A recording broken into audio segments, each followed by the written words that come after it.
Love gospel వీక్షకులందరికీ సర్వశుభాలు తెలియజేస్తూ ఉన్నాం. గాజా ఇజ్రాయెల్ యుద్ధం భీకరంగా జరుగుతుంది. అనేక మంది వేల మంది ప్రాణాలు కోల్పోతున్నారు. ఆస్తి నష్టం చాలా జరుగుతుంది. ఇరు దేశాల పట్ల శాంతి చర్చలు జరపడానికి అనేక దేశాలు ప్రయత్నం చేస్తున్నాయి. దీనంతటికి మూలం ఏంటి? గాజా ఇజ్రాయెల్ యుద్ధంలో major point Al Aqsa mosque, Temple Mount area.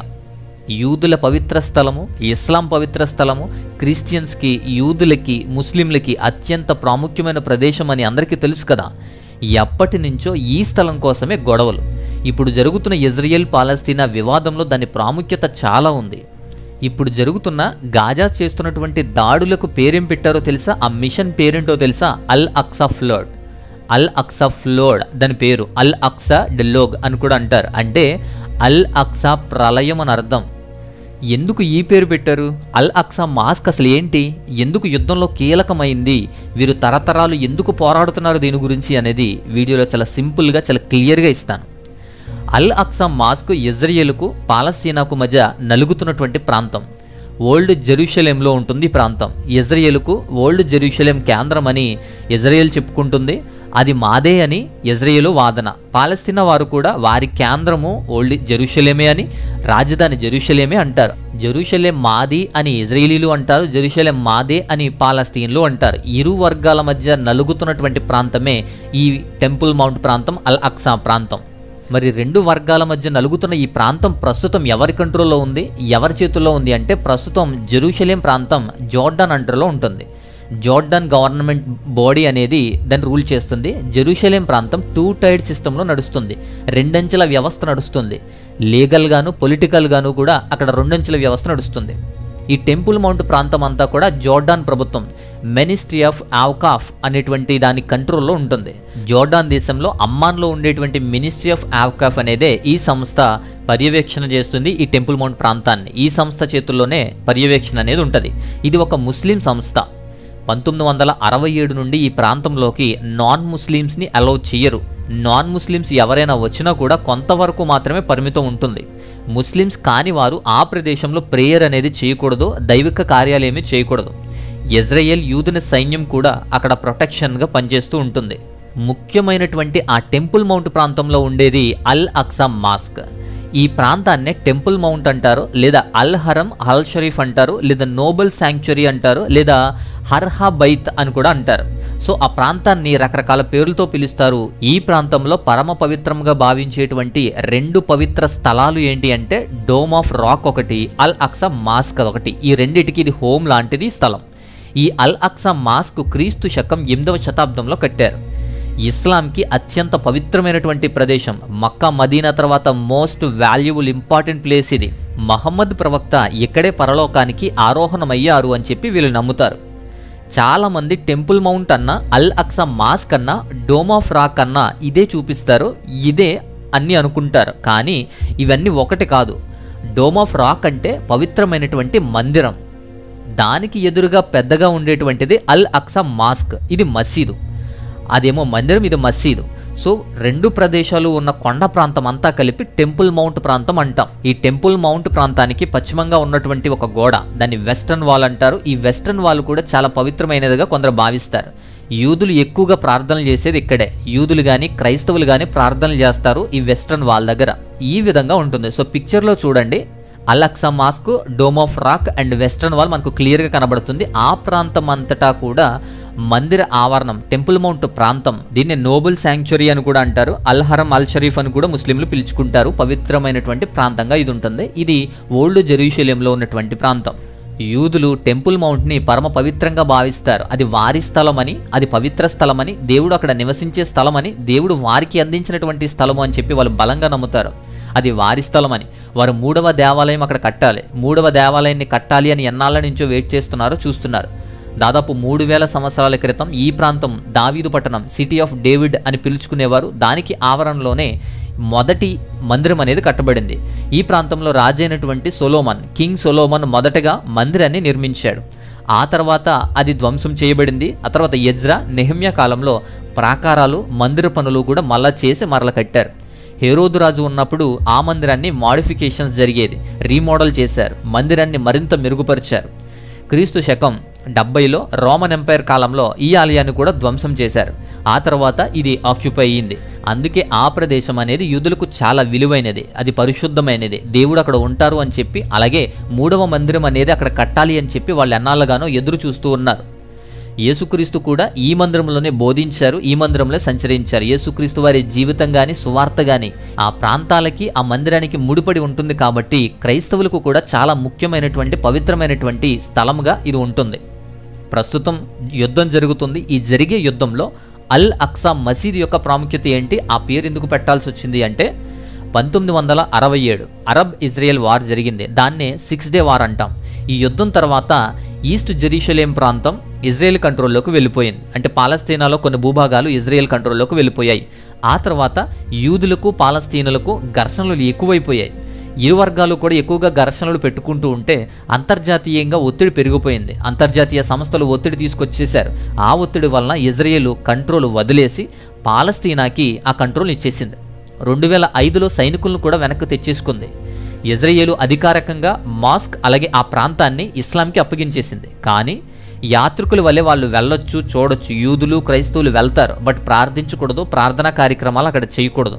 1996లో అల్ అక్సా మసీదు ప్రాంతం దగ్గరలో కొత్తగా సొరంగం అనేది తెరిచారు. దాన్ని పాలస్తీనా వారు తమ పవిత్రానికి భంగం అని చెప్పి భావించి గొడవలు మొదలయ్యాయి, ఘర్షణలు పెరిగిపోయాయి. అప్పుడు దాదాపు 80 మంది చనిపోయారు ఆ గొడవల్లో.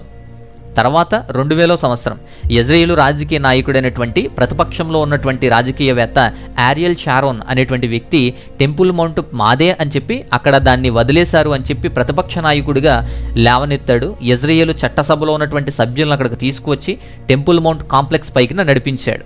దాన్ని బట్టి కూడా చాలా ఘర్షణలు వచ్చాయి. అప్పుడు కూడా గొడవలు జరిగాయి. తర్వాత 2005లో ఇజ్రాయేల్లో ఉన్నటువంటి మత పెద్దలు, యూదుల మత పెద్దలు మసీదు లోపలికి రాకూడదు, నడవకూడదు అని చెప్పి వాదించారు ముస్లింలు.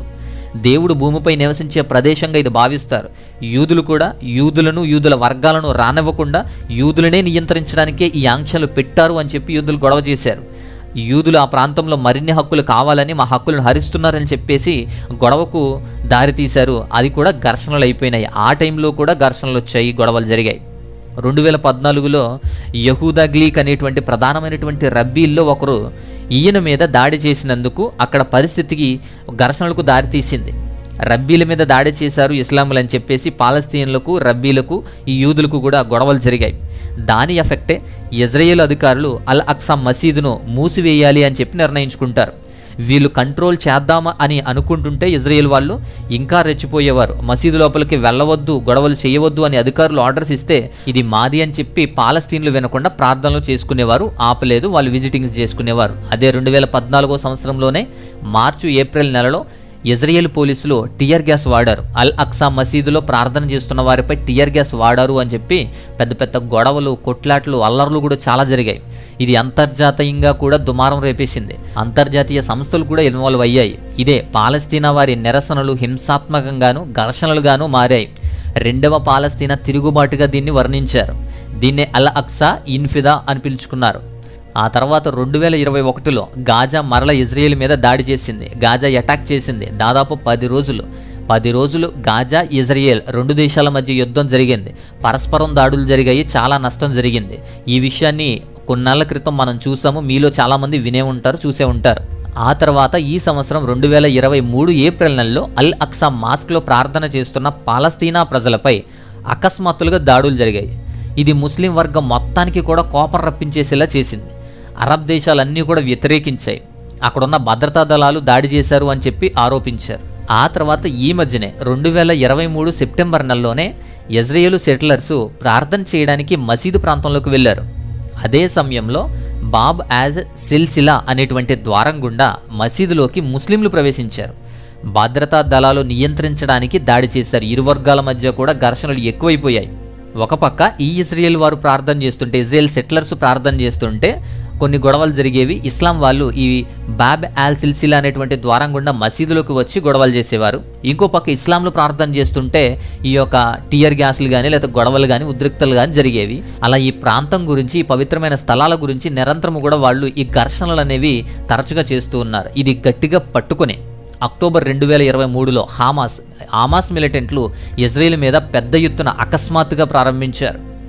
అంతకుముందు 2021లో జరిగినటువంటి గాజా దాడిలో ఇజ్రాయెల్ యొక్క ఈ ఐరన్ డోమ్ వ్యవస్థ కానీ వారి యొక్క రక్షణ వ్యవస్థ కానీ దాని లోపాలు పసిగట్టి ఇప్పుడు ఆ లోపాలను అధిగమించి హమాస్ మిలిటెంట్లు దాడి చేశారు. గాజా నుండి రాకెట్ల వర్షం కురిపించారు. ఒకేసారి 5,000 రాకెట్లు ప్రయోగించారు. హమాసు సైన్యం ఇజ్రాయేలు సైనికులను, ఆడవారిని, పౌరులను, పిల్లలను పట్టుకుని బంధించారు. ఇలా చాలా దారుణాలకే ఒడిగట్టారు. ఇజ్రాయేల్ కూడా దానికి దాడికి ప్రతిదాడిగా ఆ సైన్యాన్ని, ఆ ప్రాంతాలని కూడా అటాక్ చేసే ప్రయత్నాలు చేస్తుంది. సో ఈ ఆపరేషన్స్ అల్ అక్సా ఫ్లోడ్ అని పేరు పెట్టింది. అల్ అక్సా మసీదు స్థలంలో ఇజ్రాయేలు ప్రవేశాలు, ఆధిపత్యం ఉండకూడదనే ఈ దాడులు. ఈ ఆపరేషన్ ప్రతీకార్య చర్య చేశారు. ఈ పరిస్థితి తీవ్ర రూపం అవ్వడంతో ఇజ్రాయేల్ ఆపరేషన్ ఐరన్ స్వర్డ్ అని హమాస్ మీద దాడి ప్రారంభించింది. అందుకే ఈ హమాస్ సంస్థ దాడి చేసేటప్పుడు అల్ అక్సా ఫ్లోడ్ అని చెప్పేసి పేరు పెట్టింది. అల్ అక్సా మసీదు చుట్టూనే తిరుగుతుంది కథంతా కూడా. కేవలం పవిత్రమైనటువంటి భూమి, ఈ టెంపుల్ మౌంట్ భూమి, డోమ్ ఆఫ్ రాకు, అల్ అక్సా మాస్క్ వెనకాల ఆ ప్రాంతం గురించి, ఆ యొక్క మసీదు గురించి జరిగేటువంటి కొట్లాట చర్యలే, ఆ ఘర్షణలే ఆనాటి నుంచి ఈనాటి వరకు, అప్పటి నుంచి ఇప్పటి వరకు కూడా పవిత్రంగా భావించేటువంటి ఆ స్థలం కోసమే, ఆ యొక్క ప్రదేశం కోసమే ఈ పాలస్తీన్లు, ఈ యూదులు కూడా ఇరు వర్గాల మధ్య ఘర్షణలు ఆనాటి నుంచి నేటి వరకు కూడా వస్తూనే ఉన్నాయి, కొనసాగుతూనే ఉన్నాయి. ఇలా ప్రతిసారి అల్ అక్సా మాస్క్ దగ్గర జరిగే పరిణామాల కోసమే ఘర్షణలు, యుద్ధాలు జరుగుతున్నాయి. ఇది సెన్సిటివ్గా ఇరు వర్గాల మధ్య చాలా సెన్సిటివ్ పార్ట్గా, ముఖ్యమైన పార్ట్గా, పరమ పవిత్ర స్థలముగా ఉంది. ఈ ఓల్డ్ జెరూసలేంని వదిలేసి పాలస్తీనా ప్రత్యేక రాష్ట్రంగా లేదా ప్రత్యేక దేశంగా ఏర్పడాలి అంటే చాలా తక్కువ సమయంలోనే అయిపోద్ది. కానీ పాలస్తీనాలకు కావాల్సిన ముఖ్యమైనటువంటి ప్రాంతమే ఓల్డ్ జెరూసలేం ప్రాంతం. అలాగే యూదులకు కూడా పరమ పవిత్రమైనటువంటి ప్రాంతం, 3వ దేవాలయం కట్టాలి అని ఆశపడుతున్నటువంటి ప్రాంతం, వాళ్ళ నమ్మకాలకు, విశ్వాసాలకు కేంద్రమైనటువంటి ప్రాంతం ఓల్డ్ జెరూసలేం. కాబట్టి ఓల్డ్ జెరూసలేంని వదులుకోవడానికి, విడిచిపెట్టి ఉండడానికి వాళ్ళైతే సాహసించరు, ఒప్పుకోరు. కాబట్టి ఇరు వర్గాల మధ్య ఆ ప్రాంతము, ఆ పవిత్ర స్థలము కూడా నలుగుతుంది, ఘర్షణలు లేవనెత్తుంది, అనేక యుద్ధాలకు దారితీస్తుంది. సో ఇది ఆ ప్రాంతం గురించి, అల్ అక్సా గురించినటువంటి విషయం. సో మరొక అద్భుతమైనటువంటి అంశంతో, మరింత మంచి ఇన్ఫర్మేషన్తో నేను మరొక వీడియో ద్వారా నేను మీ ముందుకు వస్తాను. అంతవరకు స్వస్తి, నమస్తే.